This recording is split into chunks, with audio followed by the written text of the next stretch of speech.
మన దేశంలో ISI network విస్తరించిందా? Gujarat నుంచి బెంగాల్ వరకు 14 రాష్ట్రాల్లో వేళ్లూనుకుందా? ఐఎస్ఐ ఇండియన్ ఏజెంట్లను నియమించుకుని అరాచకానికి పాల్పడనని అనుకుంటోందా?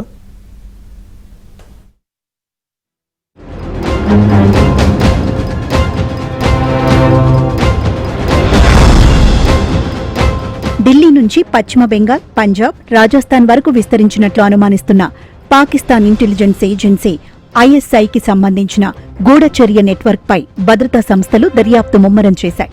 ఢిల్లీ పోలీస్ క్రైమ్ బ్రాంచ్, పశ్చిమ బెంగాల్ ఎస్టీఎఫ్ సంయుక్తంగా నిర్వహించిన ఆపరేషన్లో హౌరాకు చెందిన సాఫ్ట్వేర్ ఇంజనీర్ ప్రదీప్త కుమార్ బసును ఢిల్లీలో అరెస్ట్ చేశారు. ఇప్పటికే పశ్చిమ బెంగాల్లో 2 అనుమానితులను పోలీసులు అదుపులోకి తీసుకున్నారు.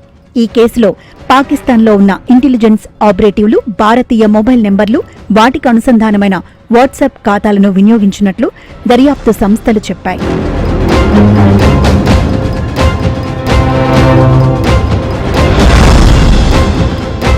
దేశంలోని వివిధ వ్యక్తుల పేర్లపై తీసుకున్నారు ఇక్కడున్న ఉగ్రవాదులు.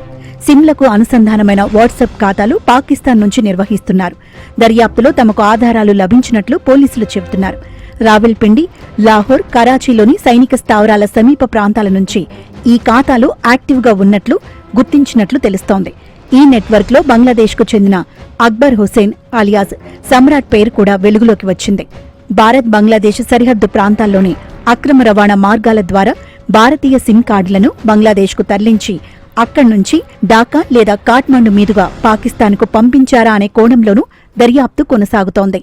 मोदी जी के प्रधानमंत्री बनने के बाद चाहे एसएसबी हो, चाहे आईटीबीपी हो, चाहे बीएसएफ हो, चाहे असम राइफल हो, सीमा की सुरक्षा करने वाले बलों की सुविधाएं गृह मंत्रालय के टोच के क्रम की प्रायोरिटी में रहती है, टॉप मोस्ट प्रायोरिटी में रहती है। बहुत अच्छा काम किया और सीमा की सुरक्षा के लिए दिन रात लगा दी। मगर जब कारगिल युद्ध के बाद वन बॉर्डर वन फोर्स की नीति अख्तियार की गई, एसएसबी को सबसे कठिन काम दिया गया. హౌరాకు చెందిన సాఫ్ట్వేర్ ఇంజనీర్ ప్రదీప్త కుమార్ బసును ఢిల్లీలో అరెస్ట్ చేశాక కొన్ని కీలక విషయాలు తెలిశాయి. బంగ్లాదేశ్కు చెందిన కొంతమంది వ్యక్తులు వైద్య చికిత్స కోసం ఢిల్లీకి వచ్చినప్పుడు వారికి వసతి, వైద్య సహాయం కల్పించడంలో బసు సహకరించినట్లు దర్యాప్తులో వెల్లడైంది. భారత్ బంగ్లాదేశ్ సరిహద్దు ప్రాంతాల్లో మనీ ఎక్స్చేంజ్ కార్యకలాపాలతోనూ బసుకు సంబంధాలున్నాయని భావిస్తున్నారు.